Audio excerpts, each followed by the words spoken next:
ఒకే జనము, ఒకే నగరం, ఒకే యేసు. కానీ ఒకరోజు హోసన్న అని అన్నారు. కొన్ని రోజుల్లోనే సిలువ వేయండి అన్నారు. ఏం జరిగింది? ఎందుకు ఇలా మారిపోయారు? ఆ రోజున ప్రజలు యేసును రాజుగా స్వాగతించారు. ఖర్జూరపు కొమ్మలు పరిచారు. తమ వస్త్రాలు రోడ్డు మీద వేశారు.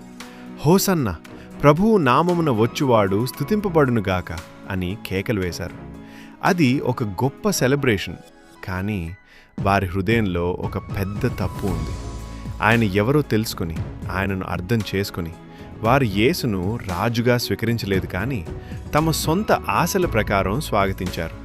యేసును వారు రాజుగా స్వాగతించింది ఎందుకంటే రోమీల నుండి విమోచిస్తాడని, శక్తివంతమైన ఈ లోక రాజ్యాన్ని స్థాపిస్తాడని, వారి సమస్యలను వెంటనే పరిష్కరిస్తాడని. కానీ యేసు ప్రభువు ఈ లోకానికి వచ్చింది ఎందుకు?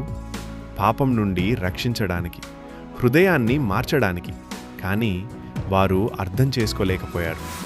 యెరూషలేముకు యేసు ఎలా వచ్చాడో తెలుసా? గుర్రంపై కాదు, గాడిదపై. ఆయన గాడిదపై రావడం యుద్ధం కాదు, శాంతికి గుర్తు. గర్వానికి కాదు, వినయమునకు గుర్తు. కొన్ని రోజుల్లో అదే జనము, అదే స్వరం, హోసన్న కాస్త సిలువ వేయండిగా మారింది. ఎందుకు? యేసు వారి అంచనాలకు సరిపోలేదు. ఈరోజు నీవు కూడా అలానే ఉన్నావా? దేవుడు నీకు నచ్చినట్లు చేస్తే ప్రభువా నీకు వందనాలు అంటాం. చేయకపోతే ఎందుకు చేయలేదు ప్రభువా అని ప్రశ్నిస్తాం. హోసన్న అని అరిచిన నోళ్లే సిలువ వేయమని కేకలు వేశాయి. ఎందుకంటే వారు యేసును తమ అవసరాలకు తగినట్టుగా వాడుకోవాలి అనుకున్నారు తప్ప ఆయనకు నిజముగా లోబడాలి అని అనుకోలేదు. మరి నువ్వు ఎలా ఉన్నావు? నీవు యేసును అనుసరిస్తున్నావా?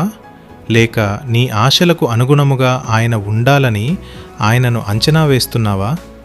నీవు ఆయనను ప్రేమిస్తున్నావా? లేక ఆయన ఇచ్చే ఆశీర్వాదాలను ప్రేమిస్తున్నావా?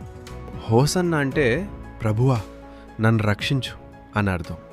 కాబట్టి యేసును పండుగలో మాత్రమే కాదు, నీ జీవితంలో రాజుగా అంగీకరించు. ప్రభువా నా హృదయాన్ని మార్చు అని ఇప్పుడే ప్రార్థించు. నారాజు అంతం లేని రాజ్యానికి రాజు, నారాజు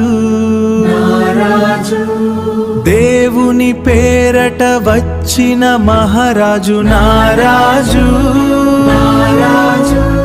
మకుటం లేని మహారాజు, నారాజు.